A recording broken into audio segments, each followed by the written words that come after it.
¿Has escuchado o visto noticias de las protestas en Chile, Colombia, Brasil o en nuestro país?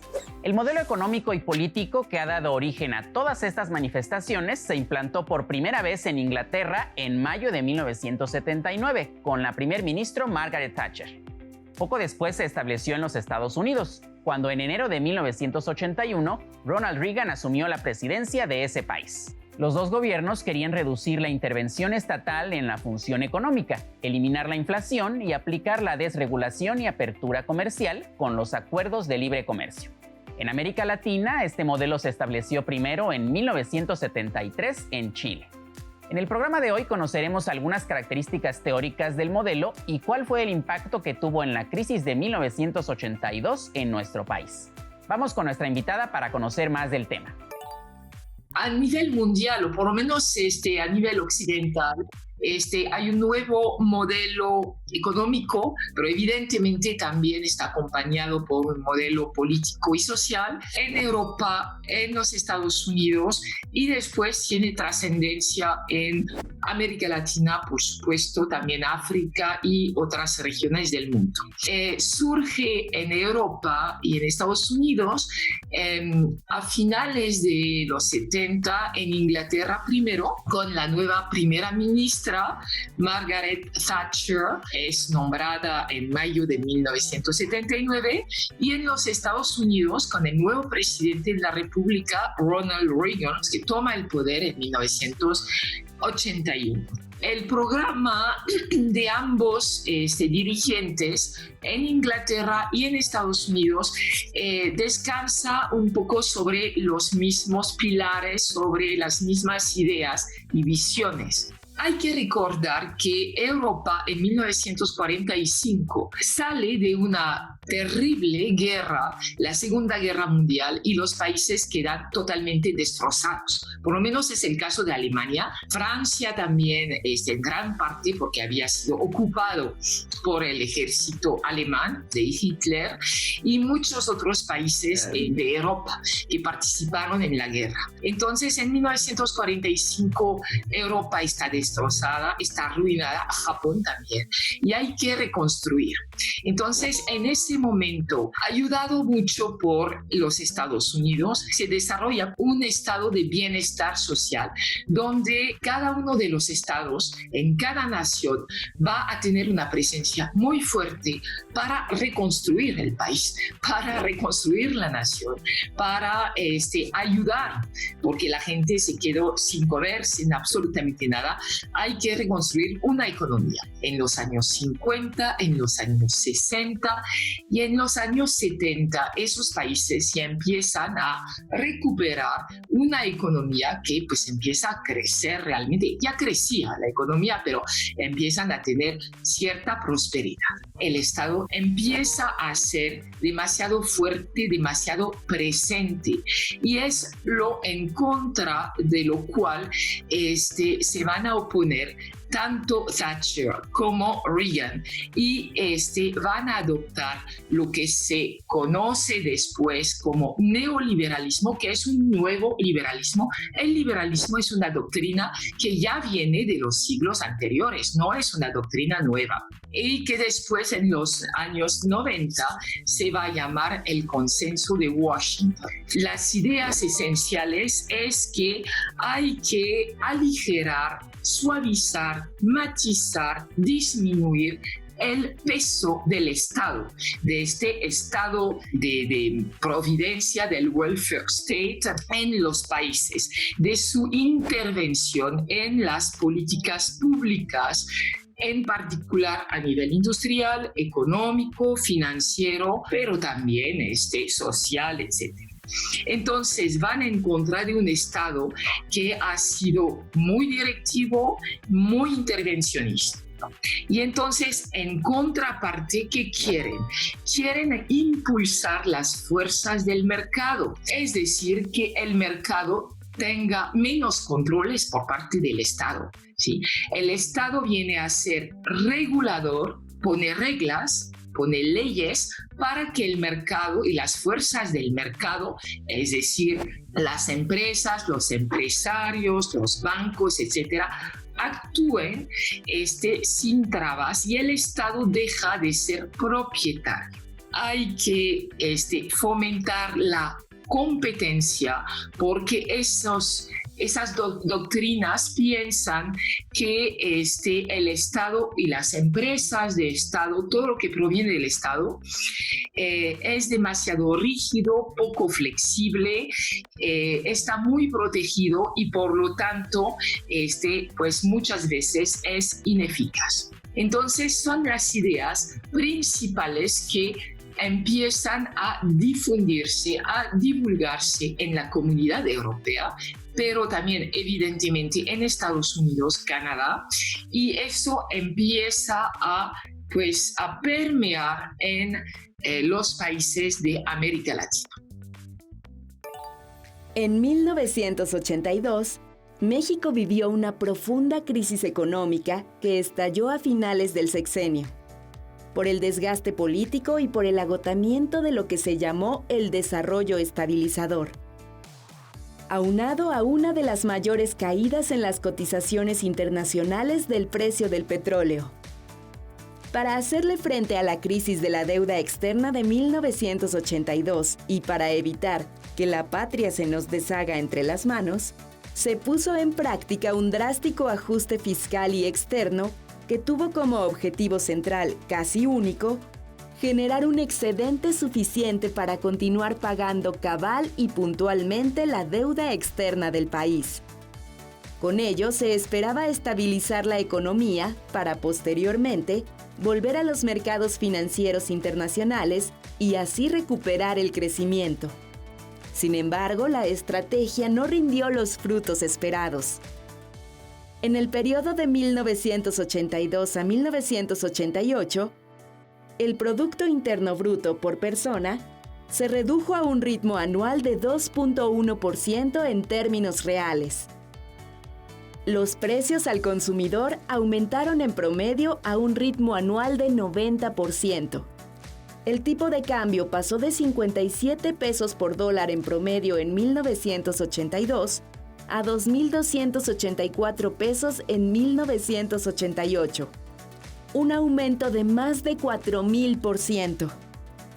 Los salarios mínimos como los contractuales se desplomaron y el desempleo se multiplicó. La sociedad mexicana vivió a partir de 1982 y hasta 1988 la más severa y prolongada crisis económica y social desde el final de la etapa armada de la Revolución Mexicana.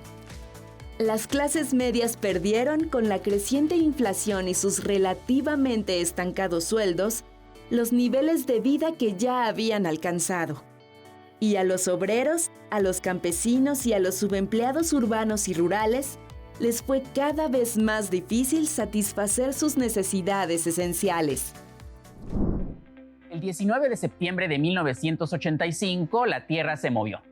Sobrevino un terremoto que devastó buena parte de la Ciudad de México, el cual exhibió a una autoridad paralizada, incapaz de responder en forma eficiente ante la emergencia y lastrada por la corrupción, la torpeza y el burocratismo. Pero también fue el nacimiento de una sociedad civil organizada, solidaria, que acudió al rescate de las víctimas y en apoyo a las familias afectadas. Se transformó en un despertar de conciencias y el derrumbe político de la autoridad en la capital. Después del temblor, ya nada fue igual. México llega, y después de México muchos otros países llegan a partir de 1982 y adopta de alguna manera esa filosofía, esa visión. A Miguel de la Madrid le toca arreglar un país que está destrozado, un país que tiene 80.000 millones de dólares de una deuda gigantesca que México no puede pagar. Entonces, es más, se pensó que era el fracaso total.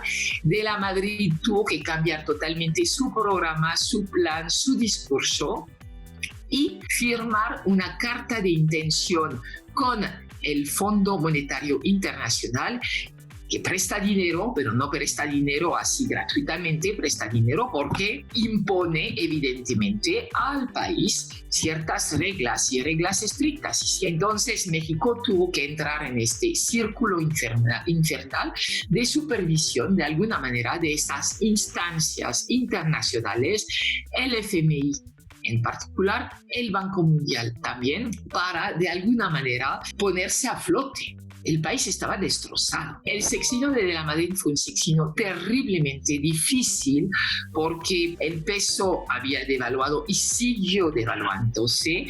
Hubo una política de austeridad dictada por Washington, por el FMI, muy fuerte.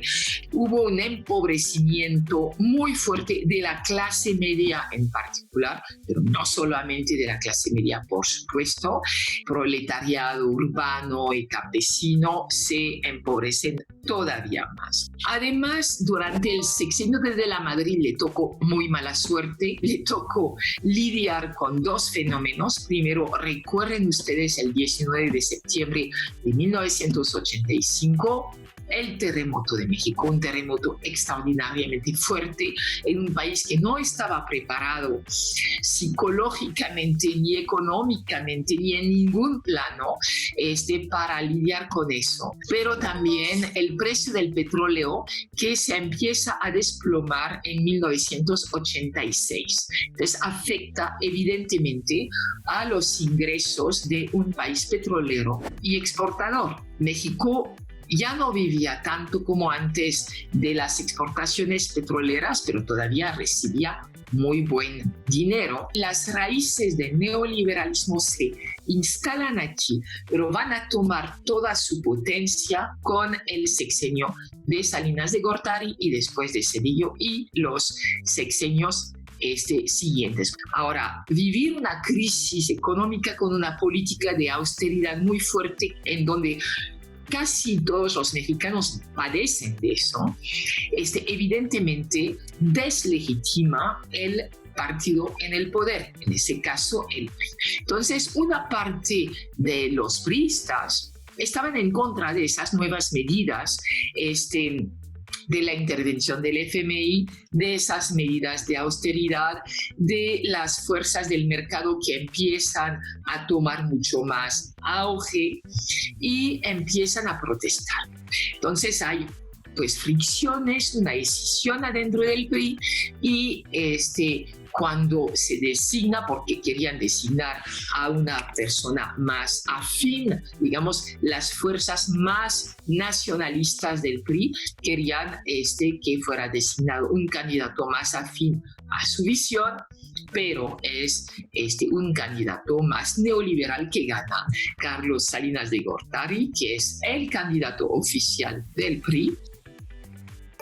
La abrupta e indiscriminada apertura del comercio exterior ocasionó la quiebra de numerosas empresas, el retroceso de algunas ramas de la industria manufacturera, entre las que destacan la producción de maquinaria y aparatos eléctricos, equipo y material de transporte, muebles metálicos, productos metálicos estructurales, hilados y tejidos, cuero y calzado e industrias de la madera. En 1987 se conformó un movimiento político de varios miembros de la izquierda, que derivaría en la integración del llamado Frente Democrático para la postulación de un candidato presidencial de oposición en julio de 1988. El día de las elecciones hubo un claro descontento popular por el resultado oficial.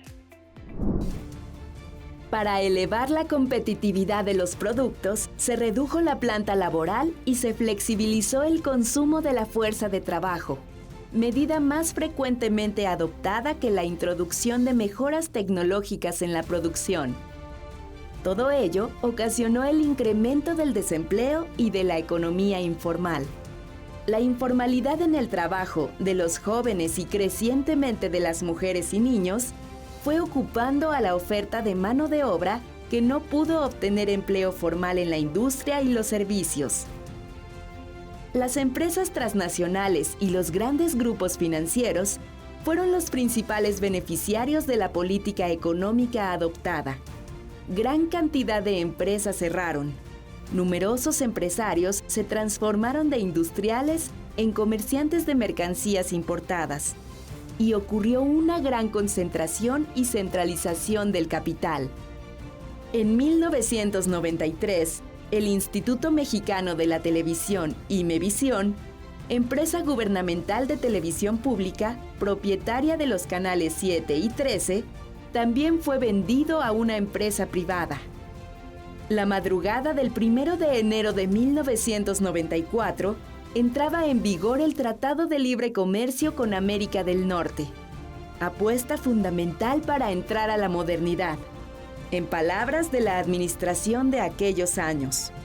Pero también apareció en distintas cabeceras municipales de Chiapas un movimiento revolucionario distinto a todo lo anterior: el Ejército Zapatista de Liberación Nacional, indígenas encapuchados y con rifles de madera. En contraste, la distribución de la riqueza y del ingreso se hizo cada vez más desigual. El número de mexicanos en pobreza alcanzó los 40 millones, casi la mitad de la población, mientras algunos mexicanos entraron en las listas de los más ricos del mundo. Ese mismo año, asesinaron a uno de los candidatos presidenciales y al líder del partido dominante. La economía comenzaba a tambalearse, y con esto se desvanecía la promesa del México de primer mundo. La producción agropecuaria, incluida la agricultura, la ganadería, la silvicultura y la pesca, creció únicamente 1% en promedio anual en el mismo periodo de 1983 a 1997, por lo que no alcanzó para satisfacer las necesidades de la creciente población y se tuvo que importar miles de toneladas de productos agropecuarios, en especial alimentos. Para esos años padecieron desnutrición 24 millones de personas, que representaban el 26.3% de la población total. Además, se convirtió en una de las principales causas de muerte en el país. Cerca de 45 millones de mexicanos no contaba con la capacidad para cubrir los requerimientos mínimos alimenticios. Llega Salinas en el poder y en ese momento, podemos decir, con una cierta estabilidad y finanzas mucho más saneadas, y entonces aquí se despliega realmente lo que es el neoliberalismo. Quería cambios bruscos a nivel económico, es decir, reformas económicas muy fuertes, con una liberalización total, con una privatización de muchas empresas del Estado. Hubo una privatización enorme de los bancos, de la Compañía Nacional de Teléfonos, etcétera, de las compañías de aviación. La idea que vende a Bush padre, al presidente Bush padre Salinas, es que con el TELECAN, el Tratado de Libre Comercio de América del Norte, México será un puente entre América Latina y América del Norte, y de alguna manera sirve los propósitos de los Estados Unidos. Pensó que el TELECAN podía de alguna manera afianzar el nuevo modelo neoliberal, porque pues ya estaba México enganchado con tratados internacionales que de alguna manera no iba a ser tan fácil dejar de lado. Eso a nivel económico, pero a nivel político hubo una apertura democrática, pero mucho más lenta, controlada a nivel político. Entonces vamos a tener pequeñas reformas electorales con una democratización, pero sin abrir demasiado el juego, porque no se puede permitir que el PRI pierda el control. Y a nivel social, Salinas establece una nueva doctrina que se llama el liberalismo social. Salinas monta un nuevo programa un nuevo programa social, que es el PRONASOL, el Programa Nacional de Solidaridad,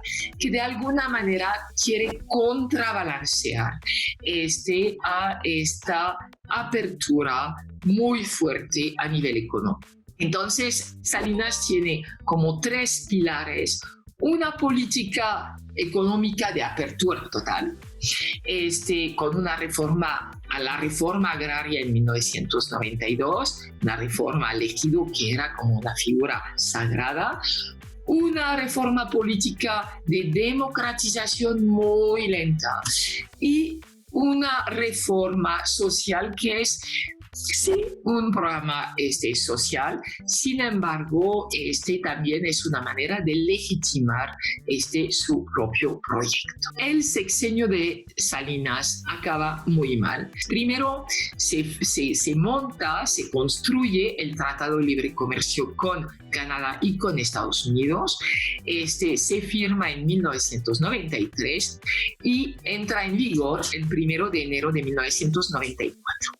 Sin embargo, ese día, a la sorpresa general, estalló un movimiento guerrillero del ejército zapatista. Surge en San Cristóbal de las Casas, en Chiapas, uno de los estados, digamos, donde predominan las comunidades indígenas, que son los pueblos más marginados del país. Segundo golpe muy fuerte es el asesinato, creo que el 23 de marzo, del candidato del PRI a la presidencia, el licenciado Luis Donaldo Colosio. Y acaba el sexenio con una devaluación, una mega devaluación, el error de diciembre. Entonces tenemos, digamos, arranque de un nuevo proyecto económico que empieza con De la Madrid, que toma mucha fuerza con Salinas, prosigue con Zedillo y va a proseguir después con también un nuevo modelo político de democratización que va a ser paulatino, mucho más lento, más fuerte con Zedillo y todavía más con los presidentes siguientes. El proyecto económico neoliberal está basado sobre la preponderancia del individuo. Hay que dejar las fuerzas del mercado libres, pero también el individuo. En contrario a modelos más estadistas, que son modelos donde de alguna manera prevalece el Estado sobre el individuo. Entonces, el modelo democrático está mucho más ligado, mucho más acorde a un modelo económico liberal de naturaleza neoliberal.